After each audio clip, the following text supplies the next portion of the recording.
Hello दोस्तों, स्वागत है आपका अपने यूट्यूब चैनल ऑलवेज सपोर्ट में। दोस्तों, आज हम फिर आपके लिए एक नई वीडियो लेके आए हैं। डेटा साइंटिस्ट क्या होता है, कैसे हम डेटा साइंटिस्ट बन सकते हैं, डेटा साइंटिस्ट की डिमांड कहाँ होती है, scope, eligibility and salary PTC सारी इन्फॉर्मेशन हम इस वीडियो में देने वाले हैं। इसलिए जिसको भी डेटा साइंटिस्ट की पूरी इन्फॉर्मेशन चाहिए वो इस वीडियो को बिल्कुल भी स्किप ना करें। तो चलिए दोस्तों, स्टार्ट करते हैं बिना किसी देरी के।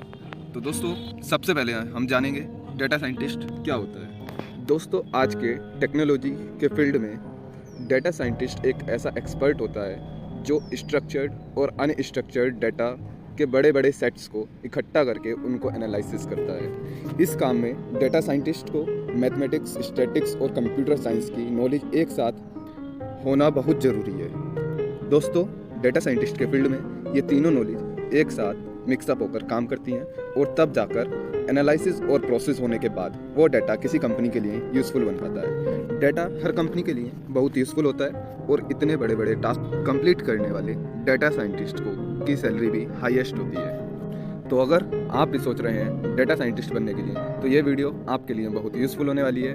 तो वीडियो को पूरा ज़रूर देखें, बिल्कुल भी स्किप ना करें। अगर थोड़ा सा भी स्किप किया तो आधी इन्फॉर्मेशन लेने का कोई बेनिफिट नहीं होगा, इसलिए वीडियो स्किप ना करें।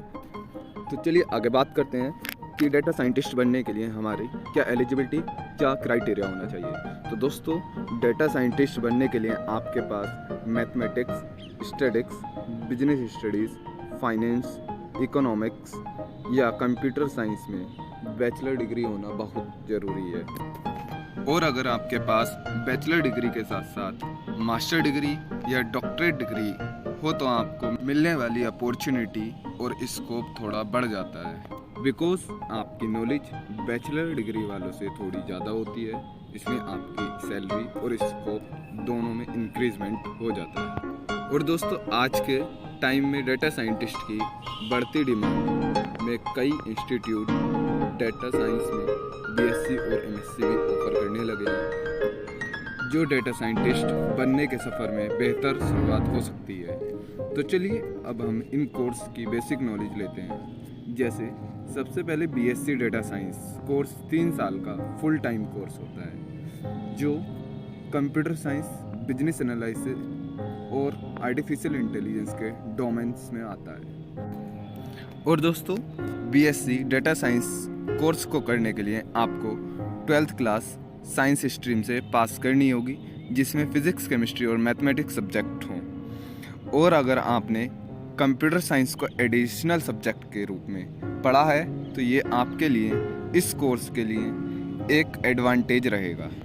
दोस्तों, ये कोर्स इंडिया के साथ साथ एब्रॉड में भी काफ़ी फेमस है, क्योंकि tech companies, consultants, market research companies और एनर्जी सेक्टर में इसकी डिमांड और फ्यूचर स्कोप बहुत ज़्यादा है। डेटा साइंस कोर्स में machine learning, cloud computing, data visualisation, Python programming, operating system जैसे सब्जेक्ट शामिल होते हैं, जो कि आपको बीटेक, सीएस और आईटी या बीई में भी पढ़ने को मिल जाते हैं। इसका मतलब हुआ कि आप बीटेक के बाद भी डेटा साइंटिस्ट का एग्ज़ाम देकर डेटा साइंटिस्ट बन सकते हैं, या फिर डेटा साइंस में बीएससी और एमएससी करने के बाद भी आप डेटा साइंटिस्ट बन सकते हैं। डेटा साइंटिस्ट बनने के लिए इंडिया के best colleges IITM Delhi, IIHT new Delhi,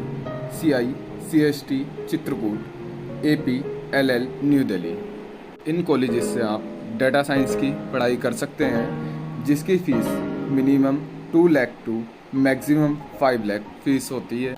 data scientist बनने के लिए आपके पास BSc statics, BSc mathematics, BSc computer science, BSc IT या बीटेक बीई होना बहुत ज़रूरी है।